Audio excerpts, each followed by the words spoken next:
I think that we're actually animals, that we have an animal nature, and that we have to become human. And we become human by overcoming some of these deep-rooted animal forces within us. These forces within us that we can't control, such as the fact that we can't control our own emotions, our own anger, our own frustration, or if we feel envy, or we're caught up in the emotions of other people. I call those forces, primal forces, human nature. And they can create sort of negative patterns of behavior, the dark side of what we see in the news, etc. And we all have them ingrained in us, because with the way we evolved millions of years ago served a very definite purpose for our survival as a species. But the savannas of East Africa is not the offices in Silicon Valley or 21st century America.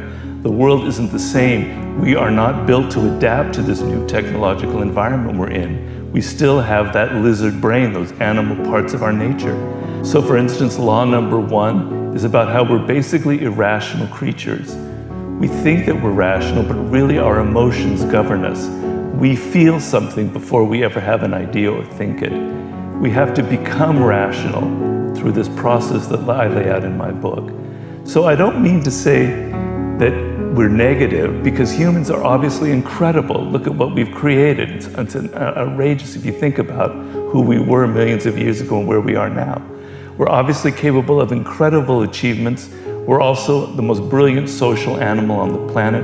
We're capable of cooperating and working on teams to a level that no other animal has ever reached. So there's obviously another side to the story. But to become greater, to become truly human, we have to overcome these forces that I lay out. So for instance, we are built to constantly compare ourselves to other people. We're always thinking of what the other person has and how we are in relation to them. Are we getting as much attention as that other person? It started off when we were children. Are we getting more attention than our siblings from our parents? So we're continually comparing ourselves in rank, in power, in status to the people around us. And this is deep force within us, and it's constant every day, every moment. You don't realize that, but you're going through that. And social media, it completely exacerbates this tendency in human nature.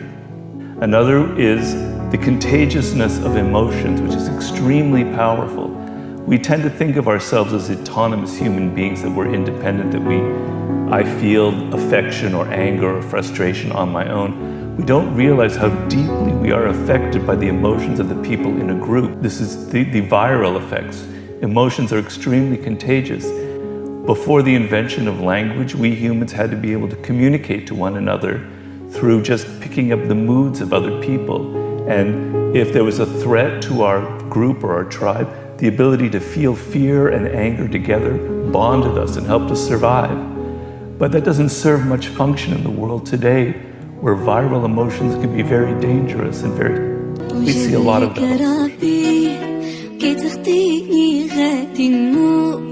شفتيني نعشق صنفور قلتي خلاص جبتيني لراسي أنا اللي بغيت أبويا أما وشحال عييت صبر وشحال ستنيت جبت لواس أنا يا راسي وعلاش